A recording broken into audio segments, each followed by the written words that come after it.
क्या आप जानते हैं कि यीशु मसीह के जन्म से 1400 साल पहले एक मजूसी ने ही यीशु मसीह के जन्म की भविष्यवाणी की थी। तो ये 3 मजूसी, 3 वाइज मैन, जिन्हें लोग 3 ज्योतिषी या 3 पंडित या 3 राजा भी बोलते हैं, ये लोग कौन थे, इनकी बैकग्राउंड क्या थी। जब ये मजूसी यरूशलेम में आए तो राजा हेरोदेस इन्हें देखकर डर क्यों गया। क्या वो मजूसी सिर्फ 3 ही तोहफे लेकर आए थे? क्या वो मजूसी सिर्फ 3 ही थे? मत्ती अध्याय 2 उसकी 1 आयत में लिखा, हेरोदेस राजा के दिनों में जब यहूदिया के बैतलहम में यीशु का जन्म हुआ तो पूर्व से कई ज्योतिषी यरूशलेम में आकर पूछने लगे, यहूदियों का राजा जिसका जन्म हुआ है कहाँ है? क्योंकि हमने पूर्व में उसका तारा देखा है और उसको प्रणाम करने आए हैं। ये सुनकर हेरोदेस राजा और उसके साथ सारा यरूशलेम घबरा गया। तो ये मजूसी, ये 3 वाइज मैन, ये कैटेगरी थी बड़े ही हाई क्लास पॉलिटिकली पावरफुल लोगों की, जो सपनों का अर्थ बताने में माहिर थे, खगोल विज्ञान यानी एस्ट्रोनॉमी में सितारों का ज्ञान रखते थे। बाइबल बताती है कि मजूसी लोग पूर्व देश से आए थे,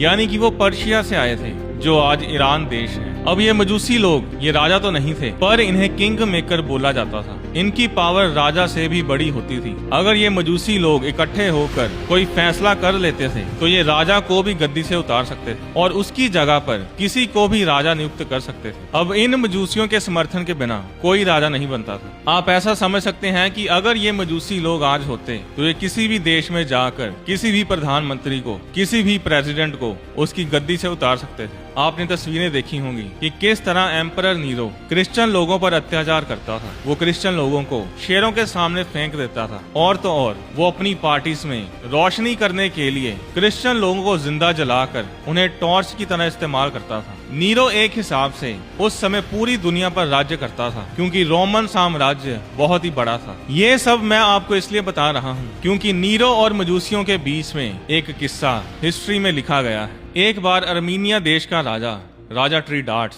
इस एम्परर नीरो से मिलने के लिए आता है और उस राजा के साथ कुछ मजूसी लोग भी आए। अब जब नीरो को पता चलता है कि उस राजा के साथ मजूसी लोग भी आए हैं तो नीरो इतना घबरा जाता है कि वो राजा को छोड़कर उन मजूसी लोगों की सेवा टहल करने लग जाता है। अब नीरो उन मजूसियों के साथ बनाकर रखना चाहता था और इसीलिए उसने उन मजूसियों की खूब सेवा की। दुनिया का सबसे बड़ा और खतरनाक एम्परर नीरो भी उन मजूसियों से डरता था कि कहीं मजूसी लोग किसी बात पर उससे नाराज ना हो जाएं, क्योंकि अगर ऐसा हुआ तो नीरो अपनी गद्दी गवा सकता है। जितने दिन मजूसी वहां रहे, नीरो ने एक दिन में रोमन करेंसी के 8 लाख हर रोज खर्च किए और तो और नीरो ने उन मजूसियों को 1 लाख रोमन करेंसी देकर रवाना किया। तो मजूसी कोई आम से लोग नहीं थे, वो पॉलिटिकली बहुत ही पावरफुल लोग थे और इसीलिए जब वो यरूशलेम में आए तो राजा हेरोदेस उन्हें